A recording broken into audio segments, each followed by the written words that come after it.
तो नमस्कार प्यारे मित्रों, बहुत बहुत स्वागत है आप सभी का हमारे यूट्यूब चैनल पे। दोस्तों आज के इसमें बात करेंगे class 12 political science model set number 1 की। दोस्तों इस सेट से जितने भी इंपॉर्टेंट क्वेश्चंस बनेंगे सभी क्वेश्चंस को हम लोग देखेंगे और बारीकी से समझने का भी प्रयास करेंगे। तो बात करते हैं आज का पहला प्रश्न की।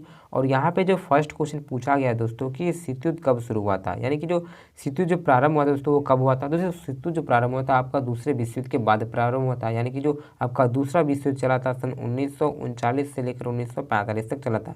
यानी कि ऑप्शन जो 2 दिखाई दे रहा है आप सभी दोस्तों 1945, वो आपका सही से उत्तर होता है। दोस्तों जो शीत युद्ध प्रारंभ हुआ था आप सभी का 1945 से प्रारंभ हुआ था, जो कि 1991 तक चलता है। ठीक है दोस्तों, याद रखना। चलिए एक का ऑप्शन 2 सही से उत्तर होता है 1945। अगला प्रश्न, और यहाँ पे जो सेकेंड क्वेश्चन पूछा गया है दोस्तों कि अप्रैल सन 1949 में निम्नलिखित में से कौन सा संगठन बनाया गया था। दोस्तों सन 1949 में जो बनाया गया था वो नाटो बनाया गया था। और किसके द्वारा बनाया गया दोस्तों, वो नाटो जो बनाया गया था अमेरिका द्वारा बनाया गया था, यानी कि यूएसए। तो आपको इस बात का याद रखना है, जो नाटो बनाया था किसने बनाया था, वो अमेरिका ने बनाया था दोस्तों। ठीक है, तो ऑप्शन 2 दिखाई दे रहा है आपका सही से उत्तर होता है। चलिए अगला प्रश्न, और यहाँ पे थर्ड क्वेश्चन पूछा गया हम सभी का कि द्विध्रुवीयता विश्व में पूर्वी गठबंधन का नेतृत्व किसने किया। देखिए दोस्तों जब शीत युद्ध चल रहा था तो 2 गुटों में बट गया था। ठीक है, तो पहला आपका पूर्वी गुट था और दूसरा आपका पश्चिमी गुट।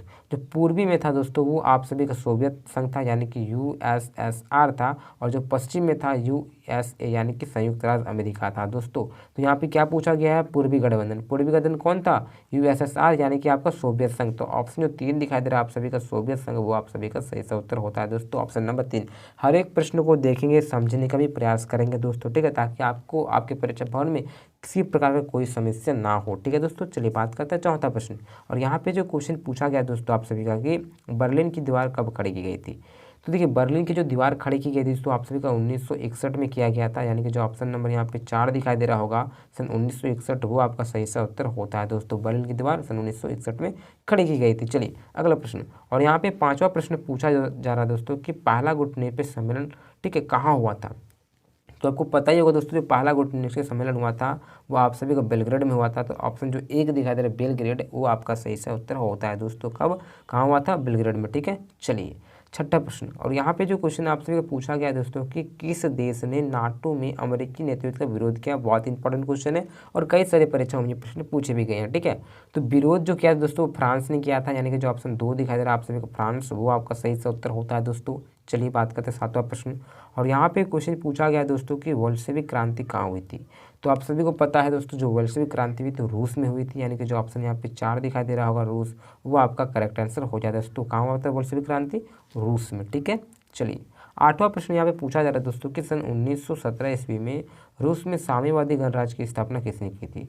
तो 1917 में साम्यवादी जो गणराज्य की स्थापना किया था वो लेनिन ने किया था। ठीक है, व्लादिमीर लेनिन इनका पूरा नाम है। तो लेनिन यहाँ पे ऑप्शन दिया, ऑप्शन 2 वो आपका सही सा उत्तर होता है दोस्तों। पूरा नाम व्लादिमीर लेनिन होगा। ठीक है, तो लेनिन ऑप्शन 2 सही सा उत्तर होता है। चलिए बात करेंगे नौवां प्रश्न की। यहाँ पे जो प्रश्न पूछा गया है दोस्तों कि ग्लासनोस्त व फिर पेरिस समझौता का नियम किसने दिया। दोस्तों ये जो नियम है आप सभी का मिखाइल गोर्बाचेव ने दिया था। यानी ऑप्शन जो 4 दिखाई दे रहा है आप सभी का गोर्बाचेव, वो आपका सही सा उत्तर होता है दोस्तों, ऑप्शन नंबर 4। ठीक है, बात करते हैं अगला प्रश्न की।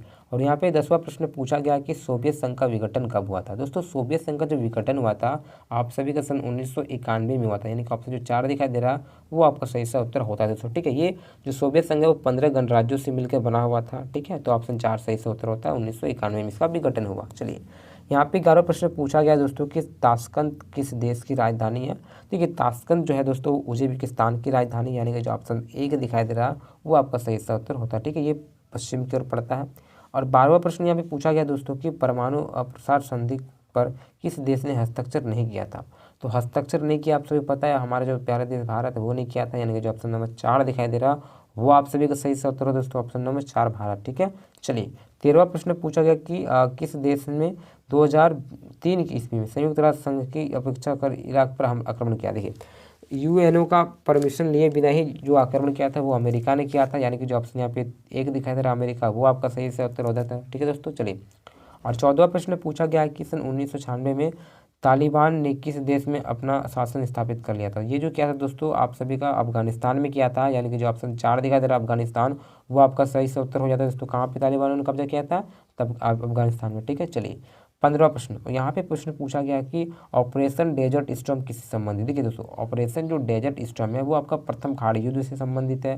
ठीक है, तो ऑप्शन जो एक दिखाई दे रहा है वही आपका सही उत्तर होता है। ऑपरेशन डेजर्ट स्टॉर्म हम लोग प्रथम खाड़ी युद्ध को ही कहते हैं, यानी जो ऑप्शन एक दिखाई दे रहा है प्रथम खाड़ी युद्ध वो आपका सही उत्तर होता है। चलिए, और वीडियो अच्छा लगता है तो लाइक करें, अपने मित्रों से शेयर करें, क्योंकि आपको इसी प्रकार का सारा क्वेश्चन करवाया जाएगा पॉलिटिकल साइंस में, कोई किसी प्रकार की समस्या आपको नहीं होने वाली है। ठीक है, चलिए 16 प्रश्न पूछा गया कि कुवैत पर किस राज्य ने अवैध कब्जा कर लिया था।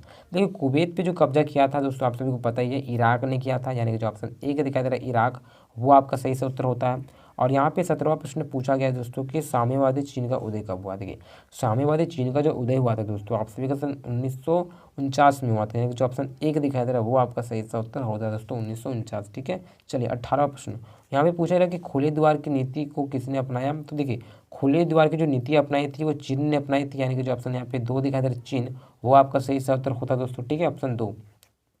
19वां प्रश्न पूछा गया है कि आप सभी का यूरोप संघ की स्थापना कब हुई थी। देखिए, यूरोप संघ की जो स्थापना हुई थी आप सभी का 1992 में हुआ था दोस्तों। कहीं कहीं आपको 1993 भी देखने को मिल जाएगा, तो आपका अगर 1992 ऑप्शन ना लेकर 93 देता है तो आपका भी वो भी सही होगा और ये भी सही होगा। ठीक है, तो आपको ज़्यादातर 92 ही मिलेगा देखने को, तो ऑप्शन यहाँ पे जो 4 दिखाई दे रहा है वो आपका सही सा उत्तर हो जाता है दोस्तों, यूरोप संघ की स्थापना 1992। चलिए 20वां प्रश्न पूछा है कि यूरोप संघ की मुद्रा क्या है। तो इसका एक अपना मुद्रा भी था दोस्तों, तो इसका नाम था यूरो। तो यूरो आपका ऑप्शन जो 3 दिखाई दे रहा है वो आपका सही उत्तर होता है। तो यूरोप संघ की मुद्रा क्या है, यूरो है। 21वां प्रश्न पूछा गया कि कौन आसियान का सदस्य नहीं है। तो देखिए, आसियान का जो सदस्य नहीं है वो श्रीलंका नहीं है दोस्तों, जो ऑप्शन 2 दिखाई दे रहा है वो आपका सही सा उत्तर होता है। और यहाँ पे 22वां प्रश्न पूछा गया कि एशिया का वो कौन सा देश है जो अकेला G8 का सदस्य है। देखिए, G8 का जो सदस्य है दोस्तों आप सभी का वो जापान हो जाएगा, यानी कि आपका ऑप्शन जो यहाँ पे 4 दिखाई दे रहा है वो आपका सही सा उत्तर होता है। और यहाँ पे 23वां प्रश्न पूछा गया दोस्तों कि किस पड़ोसी देश के साथ भारत ने सन 1962 में युद्ध लड़ा था। तो 1962 में जो युद्ध लड़ा था हम सभी को पता है भारत चीन के साथ हुआ था, यानी कि ऑप्शन जो 4 दिखाई दे रहा है चीन वो आपका सही सा उत्तर होता है दोस्तों। ठीक है, ऑप्शन 4। चलिए, और यहाँ पे 23वां हो गया। 24वां प्रश्न पूछा जाए कि दक्षेश का मुख्यालय कहाँ है। दोस्तों, दक्षेश का जो मुख्यालय है वो काठमांडू में है, यानी कि जो ऑप्शन यहाँ पे 3 दिखाई दे रहा है काठमांडू, वो आपका सही से उत्तर होता है दोस्तों। ठीक है, चलिए अगला प्रश्न क्या यहाँ पे पूछा जा रहा है कि ताशकंद जो समझौता हुआ था वो कहाँ कब हुआ था। तो ताशकंद समझौता आप सभी का 10 जनवरी सन 1966 को होता है। तो ऑप्शन नंबर जो एक दिखाई दे रहा है आप सभी का 10 जनवरी सन 1966, वो आप सभी का सही से उत्तर होता है दोस्तों। ठीक है, चलिए बात करेंगे 26वां प्रश्न की। यहाँ पे जो प्रश्न पूछा जा रहा है कि कोलंबो में राजीव जयवर्धन समझौता का हस्ताक्षर कब हुआ था। दोस्तों, ये जो हुआ था आप सभी का 1987 में हुआ था, यानी कि जो ऑप्शन यहाँ पे 3 दिखाई दे रहा वो आप सभी का सही से उत्तर होता है। बात करेंगे अगला प्रश्न की, और यहाँ पे जो प्रश्न आप सभी को पूछा जा रहा है दोस्तों कि भारत में शांति सेना श्रीलंका के भेजी गई। ठीक है, तो ये जो भेजी गई थी दोस्तों आप सभी को 1987 में भेजा था, यानी कि जो ऑप्शन यहाँ पे 3 दिखाई दे रहा वो आपका सही से उत्तर होता है दोस्तों 1987। चलिए अगला प्रश्न बात करते हैं, और यहाँ पे आप सभी का अगला क्या नेक्स्ट क्वेश्चन पूछा गया है कि जो लिट्टे है वो कहाँ का एक उग्रवादी संगठन है। तो दोस्तों, जो लिट्टे है वो आपका श्रीलंका का, यानी कि जो ऑप्शन यहाँ पे 2 जो दिखाई दे रहा है वो आपका सही से उत्तर होता है। अगला क्वेश्चन पूछा गया हम सभी का कि दक्षिण एशियाई देशों में सैनिक शासन सबसे पहले किस देश में स्थापित हुई। तो सबसे पहले पाकिस्तान में हुई थी, यानी कि जो ऑप्शन यहाँ पे 1 जो दिखाई दे रहा है पाकिस्तान, वो आपका सही से उत्तर होता है। और 30वां प्रश्न पूछा जा रहा है दोस्तों कि शेख मुजीब बिहान किस देश के प्रधानमंत्री हैं।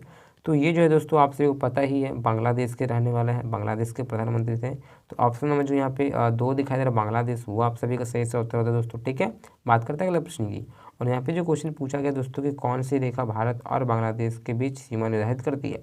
तो भारत और बांग्लादेश के बीच जो सीमा निर्धारित करती है उसे हम लोग बोलते हैं रेड क्लिफ रेखा, यानी कि जो ऑप्शन यहाँ पे 3 दिखाई दे रहा है आप सभी का रेड क्लिफ रेखा, वो आप सभी का सही से उत्तर होता है। डूरंट रेखा भारत और अफगानिस्तान के बीच है, और जो मैकमोहन रेखा है वो भारत पाकिस्तान में है। ठीक है, तो आपको ध्यान में रखना है। चलिए अगला प्रश्न की बात करते हैं, और यहाँ पे जो क्वेश्चन यानी कि 31 का ऑप्शन 3 ही सही से उत्तर होगा रेड क्लिफ रेखा दोस्तों। ठीक है, याद रखिए। चलिए 32वां प्रश्न यहाँ पे पूछा गया आप सभी का कि सार्क का प्रथम शिखर सम्मेलन कहाँ हुआ था। ठीक है, तो देखिए सार्क का जो प्रथम शिखर सम्मेलन हुआ था वो आपका ढाका बांग्लादेश में हुआ था। तो ऑप्शन जो 2 दिखाई दे रहा है आप सभी का ढाका बांग्लादेश, वो आपका सही से उत्तर होता है। ठीक है, चलिए और 33वां प्रश्न पूछा गया है कि संयुक्त राष्ट्र संघ की स्थापना कब हुई थी, यानी कि UNO का स्थापना कब हुआ था दोस्तों।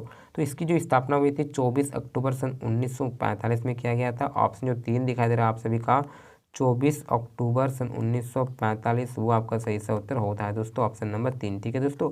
और भारत जो इसका सदस्य बना उसके 6 दिन बाद ही बनता है 1945 में, मतलब 30 अक्टूबर 1945 में। ठीक है। 34वां प्रश्न, यहाँ पे प्रश्न पूछा है कि अंतर्राष्ट्रीय न्यायालय कहाँ अवस्थित है। देखिए अंतर्राष्ट्रीय न्यायालय है दोस्तों आप सभी का हेग में है, यानी कि जो ऑप्शन नंबर 4 दिखाई दे रहा है हेग, वो आपका सही सा उत्तर होता है। 35वां प्रश्न पूछा है कि विश्व व्यापार संगठन का कार्यालय कहाँ स्थित है। देखिए दोस्तों विश्व व्यापार संगठन का जो कार्यालय है वो आपका जेनेवा स्विट्जरलैंड में, यानी कि जो ऑप्शन नंबर 3 दिखाई दे रहा है जेनेवा, वो आपका सही सा उत्तर हो जाता है दोस्तों, ऑप्शन नंबर 3। चलिए 36वां प्रश्न पूछा है कि विश्व व्यापार संगठन की स्थापना कब हुई थी। तो विश्व व्यापार संगठन की जो स्थापना हुई थी सन 1995 में हुआ था दोस्तों। तो ऑप्शन नंबर जो 1 दिखाई दे रहा है आप सभी को सन 1995, वो आपका सही सा उत्तर हो जाता है। 37वां प्रश्न पूछा है कि सुरक्षा परिषद में कितनी अस्थायी सदस्य होते हैं। देखिए यहाँ पे क्वेश्चन क्या पूछा कि अस्थायी सदस्य ना, देखिए यहाँ पे टोटली 15 सदस्य होते हैं। ठीक है। तो 15 में जो 5 होते हैं वो स्थायी होते हैं, यानी कि परमानेंट, उसे कोई भी नहीं हटा सकता है, उसे वीटो पावर प्राप्त है। ठीक है। तो 5 तो हो गया वो स्थायी, लेकिन यहाँ पे अस्थायी पूछा है ना, तो अस्थायी की संख्या 10 हो जाएगा दोस्तों, कितना 10। तो ऑप्शन नंबर यहाँ पे जो 3 दिखाई दे रहा है 10, वो आपका सही से उत्तर होता है। अस्थायी सदस्य कितने हैं दोस्तों, 10 है। ठीक है। और स्थायी पूछे तो 5 बोलना है। तो बात करेंगे अगला प्रश्न की, यहाँ पे जो प्रश्न पूछा गया है कि निम्न में से कौन सुरक्षा परिषद का स्थायी सदस्य नहीं है। दोस्तों स्थायी सदस्य नहीं पूछा गया है, तो आप देखिए इसमें 5 स्थायी सदस्य हैं, वो कौन से हैं। पहला तो आपका चीन हो जाएगा, दूसरा आपका अमेरिका होगा, तीसरा आपका रूस, चौथा आपका फ्रांस हो जाता है दोस्तों, और पांचवा जो है आप सभी का यूके यानी कि यूनाइटेड किंगडम, यानी कि हम लोग ब्रिटेन भी बोलते हैं। तो ये 5 स्थायी सदस्य हो गए। तो जो बचता है इजराइल, वो गलत हो जाएगा। ठीक है। तो 5 स्थायी देशों का आपका याद रखना है दोस्तों। पहला आपका चीन, अमेरिका, रूस, फ्रांस और ब्रिटेन, ये आपका स्थायी सदस्य है, बाकी बात सब अस्थायी है। तो इसका जो ऑप्शन नंबर 4 दिखा दे रहा है इजराइल, वो आपका सही सा उत्तर हो जाता है दोस्तों, ऑप्शन 4 ये नहीं है उसका सदस्य। ठीक है। चलिए बात करते हैं अगला प्रश्न की। और 39वां प्रश्न पूछा गया दोस्तों कि एमनेस्टी इंटरनेशनल का संबंध किससे है। तो इसका जो संबंध है वो मानवाधिकार से, यानी कि जो ऑप्शन यहाँ पे 3 दिखाई दे रहा वो आपका सही सा उत्तर होता है बात का। ठीक है। और ये जो मानवाधिकार है वो आपका सही से उत्तर है। बात करेंगे आज का अंतिम प्रश्न और आखिरी प्रश्न 40वां प्रश्न। यहाँ पे क्या प्रश्न पूछा है कि नई आर्थिक नीति किस भारतीय प्रधानमंत्री के समय में लागू हुआ था। तो ये जो हुआ था दोस्तों आपसे पता होना चाहिए पीवी नरसिम्हा राव के काल में, यानी कि जो ऑप्शन यहाँ पे 1 दिखाई दे रहा वो आपका सही से उत्तर होता है। ठीक है दोस्तों। तो इसी प्रकार जो सेट 1 है हमारा वो कंप्लीट हो जाता है। फटाफट कमेंट कीजिए, मैं सेट 2 भी लाने का प्रयास करूंगा, साथ ही साथ आपका जितने भी इंपॉर्टेंट क्वेश्चंस बनेंगे सभी क्वेश्चन को मैं कराने का प्रयास करूंगा, ताकि आपके परीक्षा भर में आपको किसी प्रकार कोई समस्या ना हो। और हर एक प्रश्नों को मैं इसी प्रकार से समझाने का भी प्रयास करूंगा, इससे ज़्यादा मैं प्रयास करता हूँ ताकि बच्चे और समझे और वहाँ पर जाके लिख सके, कुछ टिक मार सके। ठीक है दोस्तों। तो वीडियो अच्छा तो लाइक करें, अभी तक चैनल को सब्सक्राइब नहीं किया चैनल को सब्सक्राइब करें। अगर आप हमारे टेलीग्राम चैनल को ज्वाइन नहीं किया तो कर सकते हो, साथ ही साथ आप मुझे इंस्टा पे फॉलो कर सकते हो। मैं अपना इंस्टा आईडी का लिंक डिस्क्रिप्शन बॉक्स में डाल देता हूँ दोस्तों। इसी प्रकार से दूसरे मिलते हैं। जय हिंद, जय भारत।